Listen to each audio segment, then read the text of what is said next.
Hello guys, welcome to Career Media once again. My name is Gulshan Jha. Friends, NEET PG 2025 की exam two shift में conduct होने वाली है, but the bigger question is कि क्या 2025 की exam fair means पे ली जाएंगी? क्या उसके रिजल्ट में जो रैंकिंग बनेगी वो ट्रांसपेरेंट रहेगी?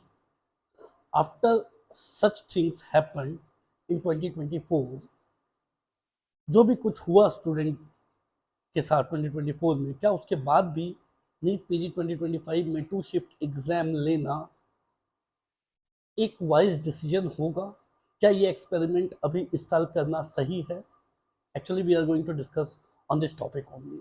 सबसे पहले बात कर लेते हैं अभी तक क्या हुआ, दैट इज बैकग्राउंड और करंट सिनेरियो क्या है, करंट डिसीजन क्या है।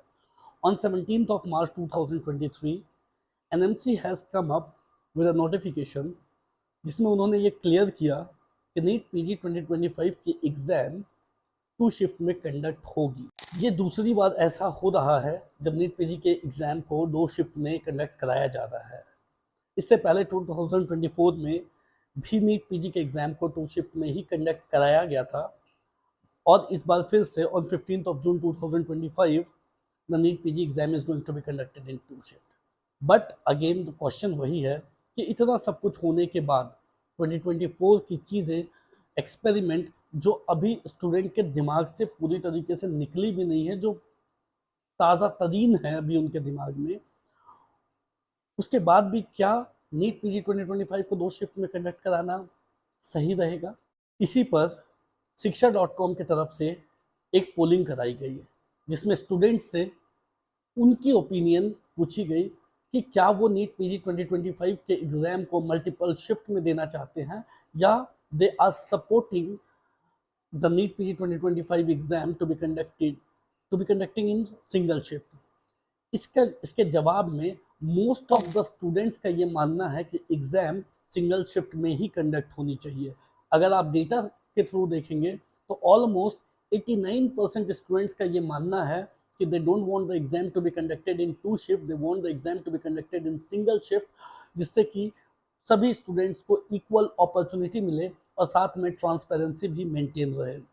वहीं अगर 9% स्टूडेंट्स की बात माने तो they are in favour of कि एग्जाम टू शिफ्ट में कंडक्ट होनी चाहिए, वेयर एज 2% ऐसे स्टूडेंट हैं जो जिनका ये मानना है कि नहीं, they can't say, they actually have not decided कि एग्जाम टू शिफ्ट में होनी चाहिए या सिंगल शिफ्ट में होनी चाहिए। सो ये डेटा निकल के आई है जिसमें ऑलमोस्ट 90% स्टूडेंट का ये मानना है कि नहीं, एग्जाम जो है वो सिंगल शिफ्ट में ही कंसर्न होनी चाहिए। नाउ क्या बेसिकली क्या मुद्दा है, क्यों स्टूडेंट्स ऐसा चाहते हैं कि एग्जाम सिंगल शिफ्ट में ही कंडक्ट होनी चाहिए, टू शिफ्ट में कंडक्ट नहीं होनी चाहिए? सबसे पहले तो नॉर्मलाइजेशन के ऊपर क्लैरिटी जो गवर्नमेंट की तरफ से अभी तक प्रॉपरली नहीं दी गई है। 2024 में जो चीज़ें हुई उसमें क्या हुआ था कि 2024 में एग्ज़ाम कंडक्ट हुआ, बट नॉर्मलाइजेशन के प्रोसेस को उन्होंने ट्रांसपेरेंट नहीं रखा, ना ही उन्होंने रॉ स्कोर प्रोवाइड किए, ना ही रॉ स्कोर के ऊपर जब नॉर्मलाइजेशन मेथड को अप्लाई किया गया तो उससे जो नॉर्मलाइज स्कोर बनती है उस स्कोर को पब्लिश किया गया और उसके बाद रैंक बनाई गई। नीट पीजी 2024 में डायरेक्टली स्टूडेंट की रैंक ही बना दी गई, स्टूडेंट के रॉ स्कोर या नॉर्मलाइज्ड स्कोर के बारे में किसी भी स्टूडेंट को कुछ भी पता नहीं चला। तो सबसे पहले तो यहाँ पे ट्रांसपेरेंसी की कमी थी। स्टूडेंट्स काफ़ी कंफ्यूज थे कि किस तरीके से उनका पेपर अच्छा जाने के बावजूद उनकी रैंकिंग इतनी पीछे बनी है, और इस वजह से नीट पीजी 2024 काउंसलिंग में बहुत सारे ऐसे स्टूडेंट हैं जिनको जो उनकी डिज़ायरेबल सीट है मिल सकती थी, वो सीट उनको नहीं मिली। तो सबसे पहली तो जो प्रॉब्लम है, कंसर्न है, वो ये है कि no clarity on normalisation. I expect कि गवर्नमेंट अगर नॉर्मलाइजेशन मेथड को यूज़ करती है तो उस पर प्रॉपर ट्रांसपेरेंसी मेंटेन करनी चाहिए, उन्हें प्रॉपर तरीके से उन्हें सभी चीज़ें जो है वो स्टूडेंट के सामने रखनी चाहिए। दूसरी बात क्या है, fear of difficulty level. Paper की डिफ़िकल्टी लेवल, जब आप दो शिफ्ट में पेपर देते हो तो पेपर दो पार्ट में बनती है, दो पार्ट में नहीं, दो शिफ्ट में, अलग अलग शिफ्ट में, एक मॉर्निंग शिफ्ट की पेपर होती है और एक इवनिंग शिफ्ट की पेपर होती है।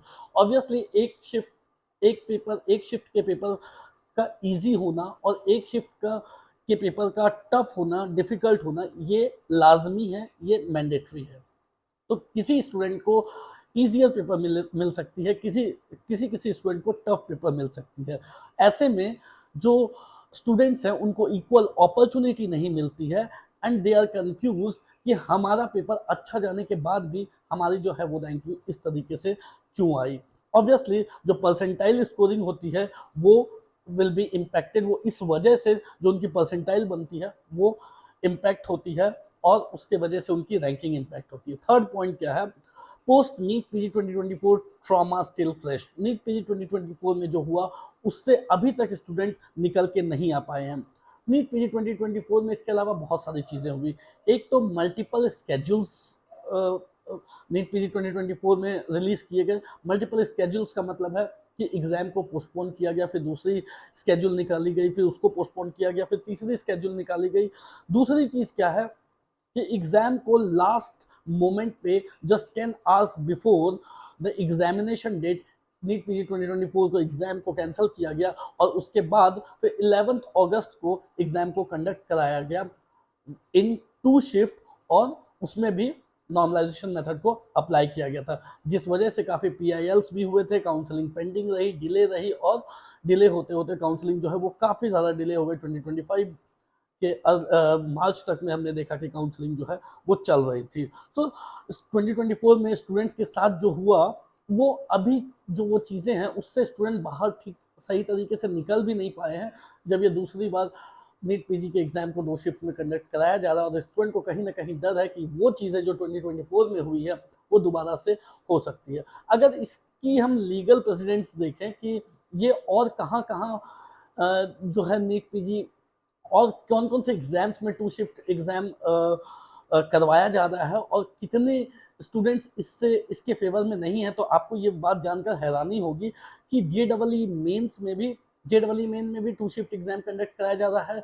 वो भी कोर्ट में उसकी केस चल रही है। साथ में CUET की एग्जाम भी 2 शिफ्ट में कराई जाती है और नीट UG के एग्जाम को भी 2 शिफ्ट में कराने की बात की जा रही थी, बट ये सारे कोर्ट में केसेस जो है वो अभी पेंडिंग है। बट कोर्ट का डिसीजन जो है वो हमें पता है कि ये सारे केसेस इंक्लूडिंग इसके बाद हो सकता है कि नीट पीजी की भी PIL फाइल की जाए।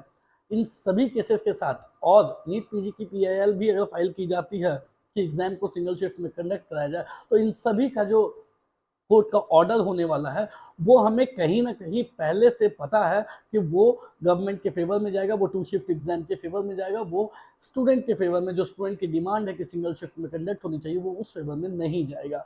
इस वजह से एज अ काउंसलर मैं स्ट्रांगली सजेस्ट करूंगा कि NBEMS को, अथॉरिटीज़ को ये इन बातों को समझना चाहिए कि अगर आप एग्जाम को 2 शिफ्ट में कंडक्ट करा रहे हो तो नॉर्मलाइजेशन मेथड को जो फॉर्मूला है उसको आपको क्लियर रखना चाहिए, उसको आपको ट्रांसपेरेंट रखना चाहिए। दूसरी बात, स्टूडेंट्स के raw score plus normalise score दोनों के दोनों ही आपको पब्लिश करने चाहिए, जिससे कि स्टूडेंट को ये बात क्लियर रहे कि हमारी रॉ स्कोर इतनी आई है, हमारे एक्चुअल मार्क्स इतने आए हैं।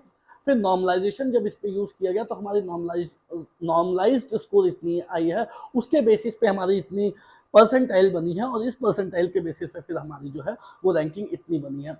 तो ये जो ट्रांसपेरेंसी वो स्टूडेंट को मिलना बहुत ज़्यादा ज़रूरी है। अभी फिलहाल स्टूडेंट जो है वो कंफ्यूज है। साथ में जब आप ये चीज़ें न्यू पैटर्न को इम्प्लीमेंट करते हो तो ऑब्वियसली आपको मॉक टेस्ट के थ्रू पहले ही आपको इन्फॉर्म करना चाहिए होता है कि हम जो है एग्जाम को 2 शिफ्ट में कंडक्ट कराने जा रहे हैं। उसके ऊपर कुछ प्री ट्रायल्स होने चाहिए, कुछ मॉक टेस्ट होने चाहिए दोनों ही शिफ्ट के ऊपर में, जिससे कि स्टूडेंट उस पैटर्न को अडॉप्ट कर सके। बट ये चीज़ें भी नहीं हुई, तो NBE को इन बातों पर भी ध्यान रखना चाहिए। साथ में कोई एक कमिटी भी बनानी चाहिए जो कि कमिटी इस प्रोसेस को सही तरीके से लुक आफ्टर करे और इसमें किस जो फेयरनेस है, फेयर मीन्स को इम्प्लीमेंट कर सके, एग्जाम को फेयरली लिया जा सके, इस बात की भी देख रेख कर सके। तो ये सारी चीज़ें जो है वो बिल्कुल होनी ही चाहिए। अब स्टूडेंट के लिए जो इन्फॉर्मेशन है वो क्या है, चीज़ें रेगुलर बेसिस पे चेंज होती ही रहती है। मुझे नहीं लगता है कि नीट पीजी 2020 की एग्ज़ाम जिसे अब 2 शिफ्ट में कंडक्ट कराने का फैसला लिया जा चुका है उसे रिवर्ट बैक किया जाएगा। बिल्कुल आपके मन में ये क्वेश्चन होगा कि इतने ज़्यादा स्टूडेंट जब ऐसा चाहते हैं कि एग्जाम को 2 शिफ्ट में कंडक्ट नहीं कराया जाए, या अगर स्टूडेंट PIL डालते हैं तो हो सकता है कि इससे रिवर्ट बैक कर लिया जाए, इस कॉल को वापस ले लिया जाए। बट मुझे ऐसा नहीं लगता है कि इस कॉल को वापस लिया जाएगा, क्योंकि NMC की तरफ से पहले ही ये चीज़ें क्लियर कर दी गई है, NBE की तरफ से क्लियर कर दी गई है कि एग्जाम 2 शिफ्ट में ही कंडक्ट होगी। सो इन चीज़ों को लेकर के पैनिक होना लाजमी है, ऐसा स्टूडेंट के साथ होता है, किसी के साथ भी हो सकता है, but this is not the solution. आप पैनिक होकर के कहीं ना कहीं अपनी पढ़ाई हार्म करोगे, विच मीन्स कि आपको जो है वो पैनिक नहीं होना है। इससे ज़्यादा बेहतर सॉल्यूशन है कि आप अपनी पढ़ाई पर फोकस करो।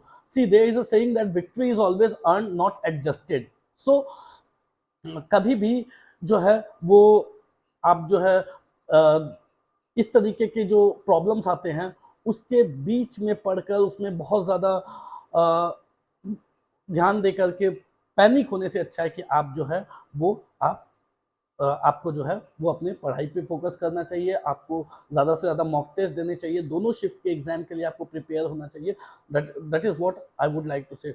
हाँ, ज़रूर ये है कि अथॉरिटीज़ से ये एक मैसेज ज़रूर देना चाहूँगा कि ये होपफुली हम चाहते हैं कि जब आप अगर 2 शिफ्ट में एग्ज़ाम कराते हो तो उसमें पूरी ट्रांसपेरेंसी, पूरी क्लैरिटी आप मेंटेन रखो, जिससे कि स्टूडेंट का ट्रस्ट सिस्टम पर बना रहे, एग्ज़ाम पर बना रहे, और जो चीज़ें 2024 में हुई है वो चीज़ें रिपीट ना हो। So that's all for today guys. कोई भी डाउट हो, क्वेरी हो तो दिए गए नंबर पे आप कॉल कर सकते हो, पूछ सकते हो।